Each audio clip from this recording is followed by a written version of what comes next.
হলো নেইমার, আর এই random subscriber যদি একে ফুটবলে হারাতে পারে তাহলে আমি ওকে দেব $5,00,000, যার জন্য তোমরা সবাই এতক্ষণ অপেক্ষা করছিলে। বিশ্বের অন্যতম সেরা ফুটবল প্লেয়ার নেইমার, একজন ইন্টারন্যাশনাল ফুটবল সুপারস্টার, 28টা চ্যাম্পিয়নশিপের বিজেতা, একটা অলিম্পিক গোল্ড মেডেল, আর এছাড়াও ব্রাজিলের সর্বকালের সব থেকে বেশি গোলদাতা। সে কম্পিট করবে একজন সাধারণ প্লেয়ার হিগোরের সাথে, আর ওরা কম্পিট করবে $5,00,000 জন্য। যদি তুমি যেত, এই টাকাটা শুধু তোমার ব্যাংক অ্যাকাউন্টে যাবে, কিন্তু নেইমার জিতলে ওর বেছে নেওয়া যে কোনো চ্যারিটিতে আমি টাকাটা দেবো।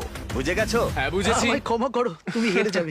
আরে নেইমার বলছে তুমি হেরে যাবে, তোমার কি এটাই মনে হয়? না, একদমই না। ঠিক আছে, নেইমার এটা থেকে ভয় পাবে না। ওয়াও ওয়াও, ঠিক আছে। প্রতিবারের মতোই এই গেমের নিয়ম খুবই সহজ। আমরা শুরু করব একটা পেনাল্টি শুট আউট দিয়ে। দুজনে স্কোর করলে আমরা 15 পা করে পিছিয়ে যাব। ততক্ষণ আমরা এটা করে যাব যতক্ষণ না একজন স্কোর করে আর একজন মিস করে দেয়। কে প্রথমে শুরু করবে? চলো। Rock paper scissor shoot. আমি আমি জিতে প্রথম। গেছি। তাহলে নেইমার প্রথমে। এতে পুরো চাপটা আমার উপরেই পড়বে। ইজি। ইজি। ঠিক আছে, আমরা দেখলাম দুজনেই স্কোর করলো, কিন্তু এবার আমরা 15 পা পিছিয়ে যাব। ও নেইমার এবার সিরিয়াস হচ্ছে। তোমার এবার ভয় পাওয়া উচিত, ও কিন্তু জুতোর ফিতে বাঁধলো। প্রথম 4টে শট নেইমারের মতো বিখ্যাত ফুটবলার কখনোই মিস করতে পারে না।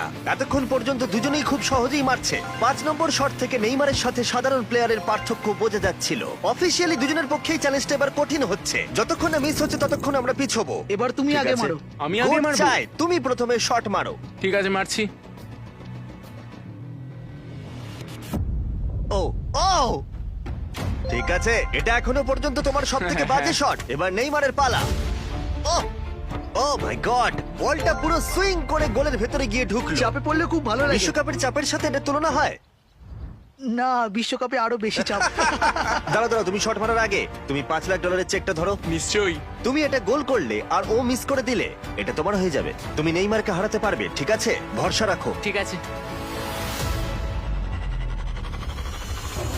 ও না, নেইমারকে এটা গোল করতে হবে। যদি ও মিস করে তাহলে তুমি সুযোগ পাবে। মিস করো, মিস করো প্লিজ। দাঁড়াও ভাই, এদিকে একটু সরে এসো। এই গোলটা তবেই কাউন্ট করা হবে যদি এটা বারের মধ্যে লেগে গোলে ঢোকে। না ঢুকলে এটা গোল নয়। নেইমার এতটাই ভালো যে ও বলছে গোলটা তবেই কাউন্ট হবে যদি বলটা বারে লেগে গোলে ঢোকে।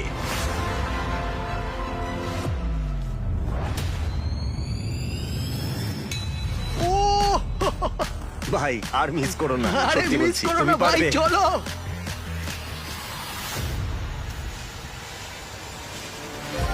ঠিক আছে, ওর ভাগ্য ভালো যে নেইমার ওকে সুযোগ দিচ্ছে। ও নেইমার, ও অপেক্ষা করলো না। ও ও, চ্যালেঞ্জে কে কাউকে সুযোগ দিচ্ছে এটা আমি জীবনে প্রথম দেখলাম। ঠিক আছে, এইবার আমি চাই নেইমার প্রথমে মারুক। সাধারণত নেইমারের বিপক্ষে একজন বিশ্বমানের গোলকিপার গোলের নিচে থাকে, কিন্তু এটা এখন খালি। ও মাই গড ভাই, তোমার জন্য আমার চিন্তা হচ্ছে, এটাই হয়তো শেষ তুমি সুযোগ। শুধু ওই আচ্ছা, ক্যামেরাটাকে টার্গেট করো, ঠিক দেখো আছে। বলটা গোলে নেইমার ঢুকে তোকে যাবে। খেলা ওই শেখাচ্ছে। ক্যামেরাটা। হ্যাঁ। এই তো খুব ভালো, গোল হয়ে যাবে, দেখলে?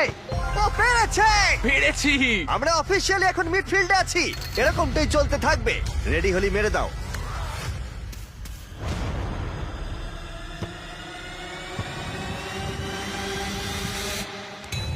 ও মাই গড! ওইটা গোল নয় নাকি গোল? দাঁড়াও একবার কি দেখি, চলো। দাঁড়াও, এই দেখো, এটা অন দা লাইন আছে। বেশিরভাগটাই কিন্তু লাইনের ভেতরে। এটা গোল। না, এটা পুরোটা ঢুকতে হবে। ও তাই নাকি? নেইমার, এদিকে এসে দেখে যাও। না না, গোল নয়, গোল নয়। বলটা অন দা লাইন। না, গোল এটা নয়, গোল গোল হয়নি। হয় না। বল যদি লাইনে টাচ করে থাকে তাহলে টেকনিক্যালি গোল নয়।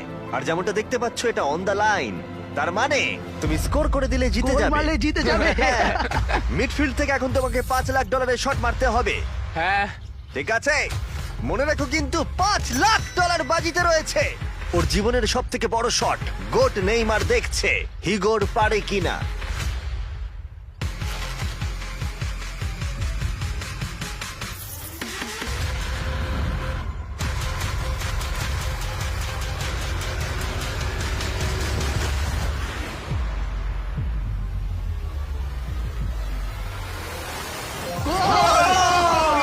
ও পেরেছে! খুব ভালো! আমি পেরেছি। আরে ডলফিন কোত্থেকে এলো? আমি তো বুঝতেই পারছি না। আমি পেরেছি। তুমি পেরেছো ভাই, খুব খুব মিষ্টি। ভালো।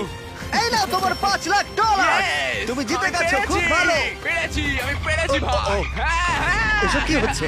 আরে ও কি খেয়ে নিচ্ছে? আমি জানি না কি হচ্ছে। সাবস্ক্রাইব।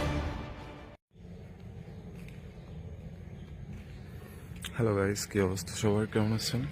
আশা করি সবাই ভালো আছেন।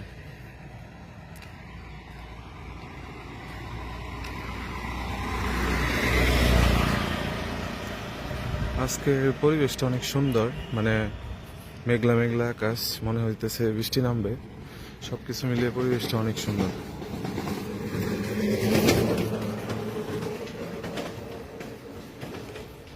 আর আমি সাত সকালে রাস্তা দিয়ে হাঁটতেছি, ভালোই লাগতেছে। এটা হচ্ছে কলা গাছ দিয়ে তৈরি, ঘোড়া বলে এটাকে গ্রামের ভাষায়।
উপরের এই গাছে প্রচুর পরিমাণে পাখি থাকে।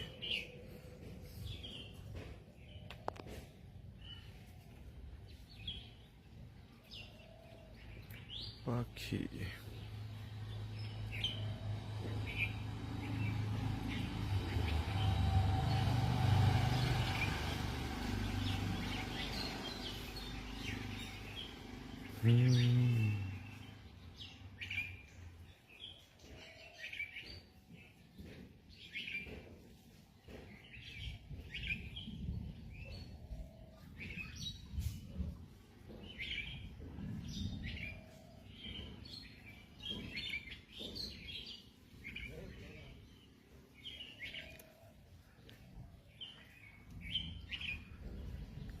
তারপরে কত নেবি? কত? 20? আজকে তুই তো জ্ঞানা। শর্ট টাইম আর করানো যাবো না। শর্ট টাইম বলতে কালকে ওরা 3টা ঘন্টা যাই না। এত যাক না থাকলে আমিও তো যাক না। আমি ঘুমাবো বা এত শর্ট টাইম হন পরে ওই যে ওগুলা কি ওনারা ধর আমি কিনা থুইছি ওগুলো তো ভালো না রে ভালো মনে হয় ধরো যে কোনো সময় আপ ডাউন যায় বোঝা নাই। কিছু কিছু কিছু কয়েন আছে যেমন ডক্স ফক্স ওগুলো আমি কই না খুব বিশ্বাস হয় ওগুলো কিনা ধর আমি ছেড়ে দেবো আমার মানে আমি নিশ্চিন্ত যাতে আমার তো ডলার আছে আমার কোনো চিন্তা করলাম না ওরকম মানে এরকম আমি ই পাই কনফিডেন্স পাই। কনফিডেন্স বলতে মানে এরকম একটা আশা থাকে হচ্ছে কি কিন্তু আমার মনে হয় ওই সমস্ত নতুন কয়েনে নেই বা অন্য কয়েনে নেই ওনার তো খবর তো আর এত ভালো করে জানি না। ওনার দেখা যায় যে তোমার হলো মার্কেটে যে কালকে আমি দেখলাম আসলে ভিতরে থাকলে জিনিসটা বোঝা যায়। নলেজটা বাড়ে ওই যে কালকে গেলাম না